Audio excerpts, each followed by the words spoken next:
Yo, we had a very, very exciting week last week, didn't we, folks? We had some Mugen Mystery on Wednesday, which was a wild ride, and then we had the Murfight tournament on just yesterday, if I'm not mistaken. Yeah, on Sunday, which was also fantastic. There was a Robo-O tournament that took place in Japan, which is amazing. And yes, as Monk points out, I tweeted about this earlier on today. Great job to Foxy for putting in all this work to create a community hub on their official website to highlight the things different players are doing.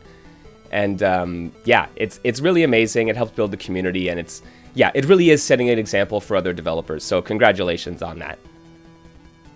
And yes, thank you. Second place in the Murfight tournament. I did okay there. Y'all might know Mohas Gridlock. He's a Robo-O player as well, and involved in a bunch of fighting game stuff. He's making his own card game, fighting-themed card game right now called Versus Tag Shuffle. He's also a Murfight super fan, so he hosts the Murfight Kumites.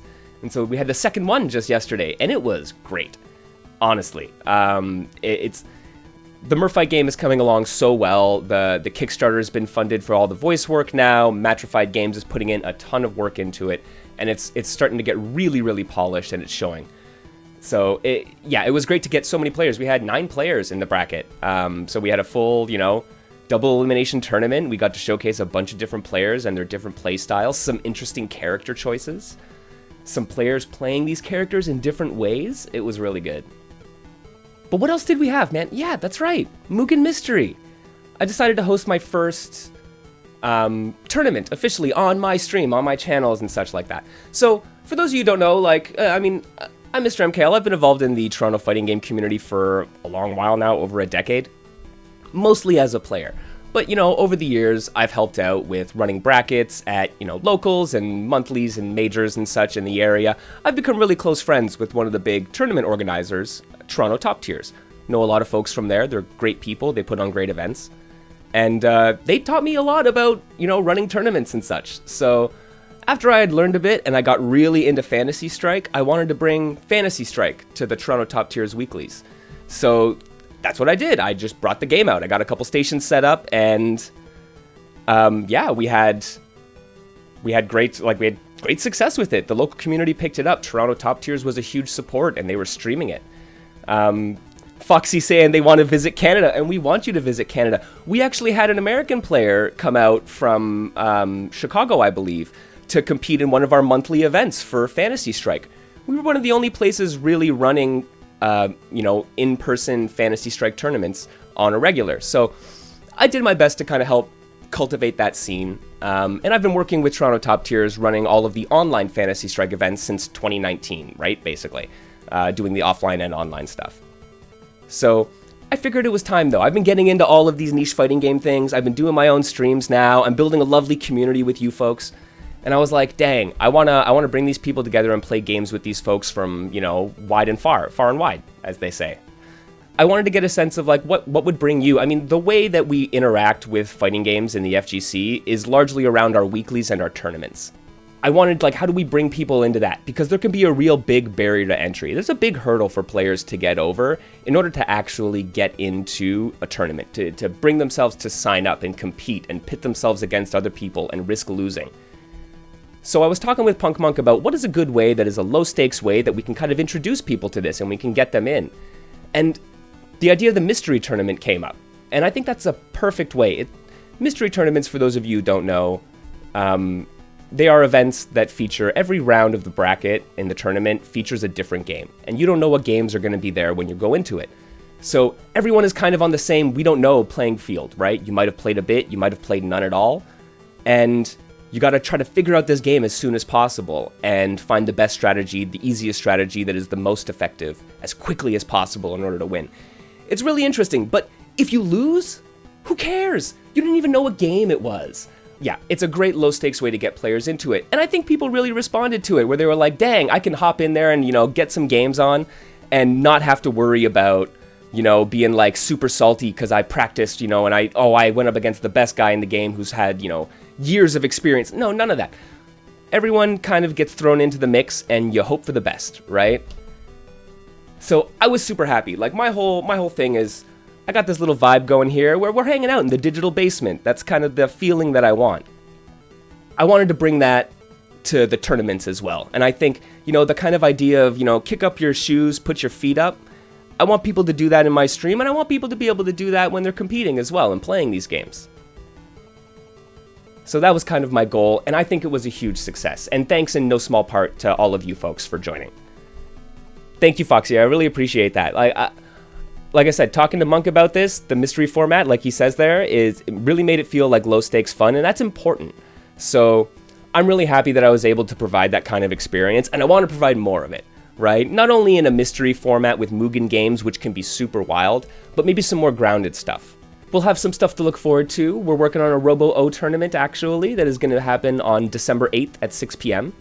Once again, over Parsec in the Ohio server.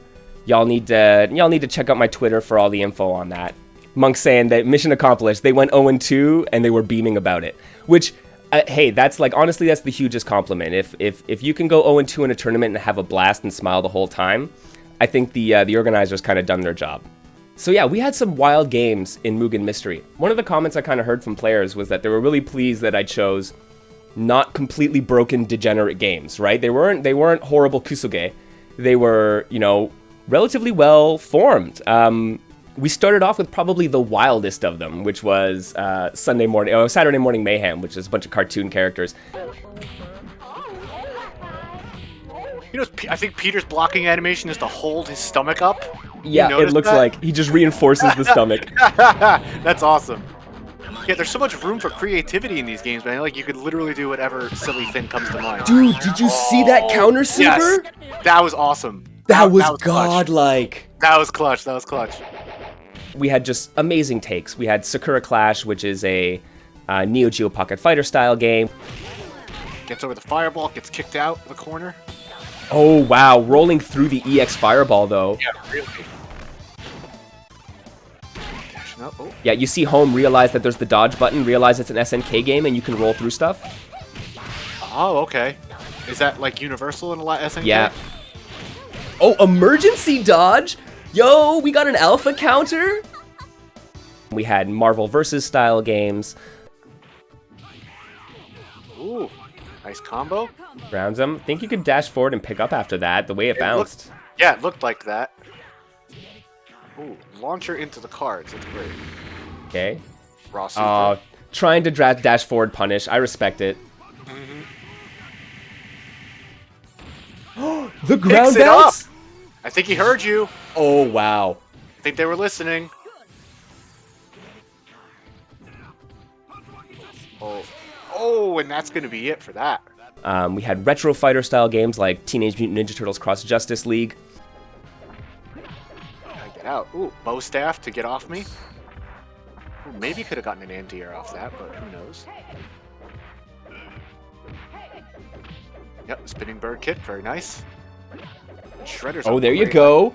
Yep. The Honda hands gets the... Whoa, that Dizzy was like, what, 3 frames? He mashed out of stun so fast? That was like faster than the computer mashes out of stun in Street Fighter 2. Buddy, Bazookia, what are you doing? How many buttons do you have on your controller? Never seen a 20-button controller before. That was nuts. There were some quality Mugen games in there. And I'm going to be putting out a list of all of the games and all of their creators, so everyone can go check out all the different games that we played in Mugen Mystery. Because I really think every one of them deserves a good play from all of our players, I think. So I was pleased. Yeah, no, so that's kind of the good, right? I mean, there's a little bit, I'm going to be honest, there was a little bit of some issues with the way that Mugen Mystery ran.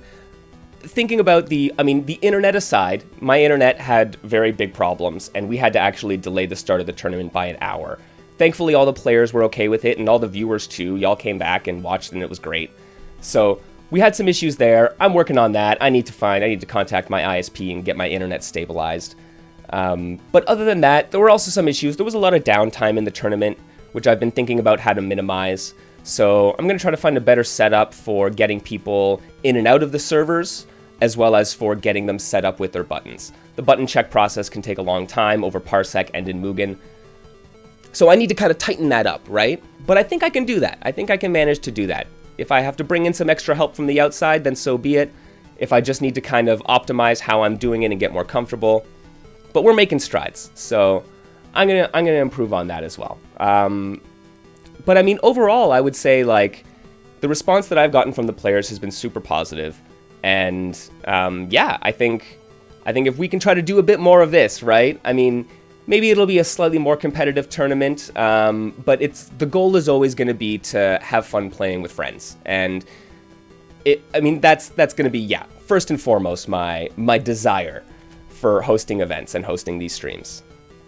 Yeah, I know I need to hire a button check guy. And absolutely, and in all honesty, that's something that I hope to do. I mean, I've set up a Patreon, which I'm going to be talking about more soon. And I'm like, I'm an affiliate here on Twitch.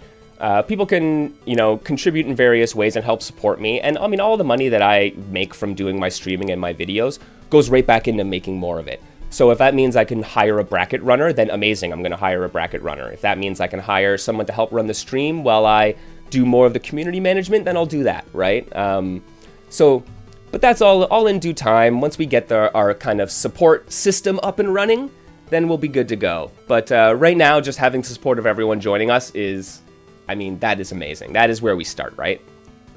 Monk, you did volunteer. You hopped on the mic, you hopped in the bracket, you helped out a lot, like doing commentary and helping out with promotion on Twitter and stuff like that. You brought some people into it. It was great. I really appreciate everything that all the players and my community has really done. I mean, it's like we do this work together, right, folks?